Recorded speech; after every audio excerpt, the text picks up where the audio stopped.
ज्या कोकणवासियांनी छत्रपतींना अगदी तलहाताच्या फोडाप्रमाणे जपलं, ज्या गडकोटांनी छत्रपतींचा पराक्रम पाहिला, इतिहास जपला, तेच गडकोट एखाद्याची प्रायव्हेट प्रॉपर्टी कशी असू शकते? गोपालगड, गुहागरचा पारेकरी, स्वराज्याचा रखवालदार, आजही आपले अस्तित्व टिकवण्यासाठी एकाकी झुंज देत आहे.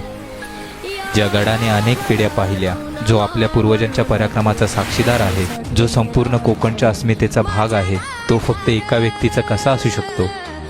गोपालगड हा फक्त दगडांचा ढीग नाही, तो आपल्या गौरवशाली इतिहासाचा एक अध्याय आहे, आपल्या संस्कृतीचा एक ठेवा आहे, आपल्या पूर्वजांनी जपलेला आणि पुढच्या पिढीसाठी सुपूर्द केलेला एक अमूल्य असा वारसा आहे.